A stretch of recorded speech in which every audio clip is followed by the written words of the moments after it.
नमस्कार, मैं दिव्या। स्वागत है आपका आज के इस वीडियो में। आज के समय में यातायात की सुविधा किसी भी देश के विकास का एक महत्वपूर्ण मानक है। यदि यातायात की सुविधा अच्छी होगी तो बड़े ही आसानी से हम एक जगह से दूसरी जगह आ जा सकते हैं। व्यापार की दृष्टिकोण से भी यह हमारे लिए काफी महत्वपूर्ण होता है। हमारे देश में हवाई अड्डों का विस्तार भी दिन प्रतिदिन तेज होता जा रहा है।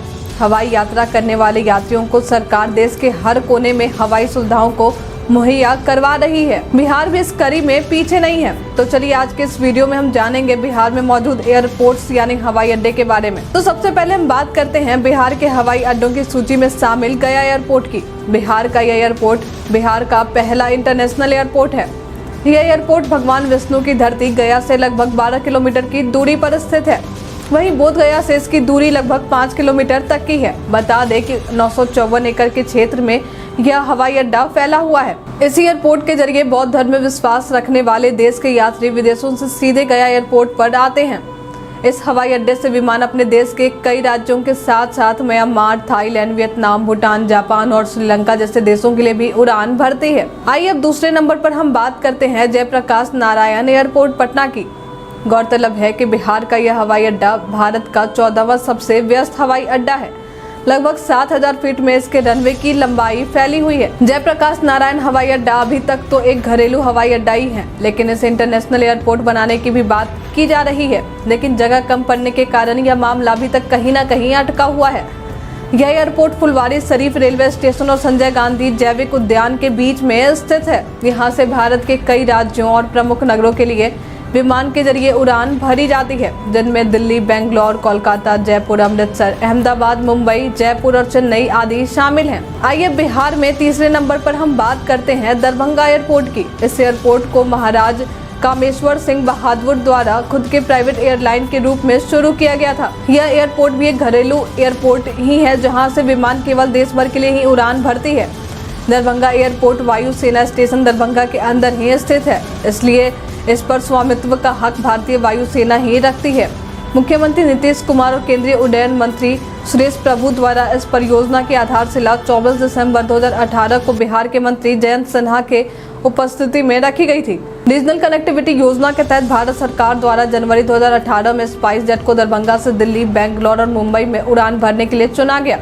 दरभंगा एयरपोर्ट से 8 नवंबर 2020 में उड़ान सेवा की शुरुआत हुई थी।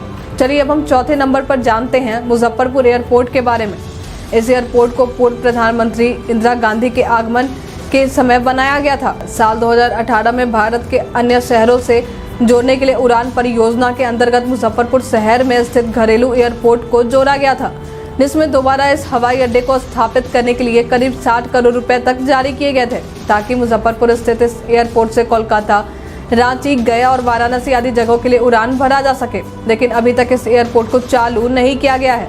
उम्मीद है कि जल्दी से हवाई अड्डे की भी शुरुआत हो जाएगी। आइए अब अपने इस चर्चा के बीच हम जानते हैं भागलपुर एयरपोर्ट के बारे में। इस घरेलू हवाई अड्डे के लिए राइप एयरलाइंस की टीम बीते वर्ष भागलपुर आई थी। यहाँ उन्होंने प्रशासन से मुलाकात करने के बाद हवाई अड्डे का निरीक्षण करने के साथ साथ तकनीकी पहलुओं पर भी चर्चा की। लेकिन अभी तक भागलपुर से विमान सेवा कब तक शुरू की जाएगी इसकी कोई खबर नहीं है। अब हम जानते हैं फोर्बसगंज एयरपोर्ट के बारे में। दरअसल यह एक बंद हवाई अड्डा है, लेकिन इतिहास के पन्नों में इसका नाम भी मौजूद है, क्योंकि इसका इस्तेमाल द्वितीय विश्व युद्ध और 1962 में भारत चीन युद्ध के दौरान कार्यात्मक सैन्य हवाई अड्डे के लिए किया गया था। चलिए अब हम बात करते हैं मुंगेर एयरपोर्ट के बारे में। यह एयरपोर्ट लगभग 90 साल पुराना है, लेकिन इसके पुनर्विकास की घोषणा बिहार के पूर्व मुख्यमंत्री जीतन राम मांझी द्वारा 2015 में ही की गई थी।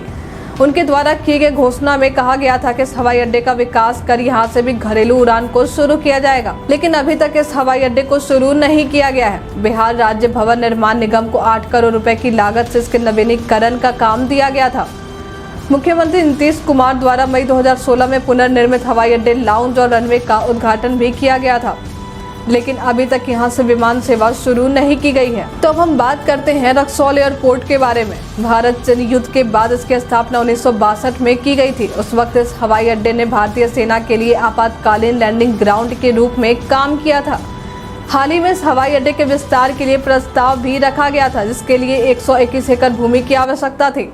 फिलहाल ये हवाई अड्डा भी बंद है, लेकिन भविष्य में इस हवाई अड्डे के शुरू होने की पूरी उम्मीद है। चलिए अब हम एक नजर वैसे एयरपोर्ट पर डालते हैं जो केवल सेना के लिए ही इस्तेमाल में आते हैं। तो सेना के इस्तेमाल में आने वाले एयरपोर्ट्स की संख्या 3 है, जिनमें बिहटा एयरफोर्स स्टेशन, फिर पूर्णिया एयरपोर्ट और सबिया एयरपोर्ट शामिल है। तो हम सबसे पहले बात करेंगे बिहटा एयरफोर्स स्टेशन के बारे में। यह बिहार के बिहटा क्षेत्र में स्थित भारतीय वायुसेना का विमान क्षेत्र है, जो लगभग 40 किलोमीटर के रेंज और 900 एकड़ में फैला हुआ है। बता दें कि पटना के लिए दूसरे हवाई अड्डे के रूप में सेवा देने के लिए बिहटा एयरबेस में एक सिविल एनक्लेव विकसित करने का प्रस्ताव वर्ष 2016 में भारतीय विमानपत्तन प्राधिकरण द्वारा दिया गया था। बिहटा से वाणिज्यिक उड़ान संचालन के लिए भारतीय वायुसेना ने अप्रैल 2016 में पटना से हवाई संचालन के विकास के लिए एक मध्यम अवधि के उपाय के रूप में अपनी सहमति दी थी। चलिए अब हम जानते हैं पूर्णिया एयरपोर्ट के बारे में। यह एयरफोर्स स्टेशन बिहार राज्य के पूर्णिया में स्थित है। यह भारतीय वायुसेना का बेस है, जिसे भारत चीन युद्ध के समय सेना को आपूर्ति के लिए बनाया गया था। बता दें कि एयरफोर्स स्टेशन को भारत सरकार के उड़ान योजना में चुना गया है। एयरपोर्ट अथॉरिटी ऑफ इंडिया द्वारा उड़ान संचालन की आधिकारिक मंजूरी भी दे दी गई है, लेकिन अभी तक किसी भी एयरलाइंस ने अपनी दिलचस्पी नहीं दिखाई है।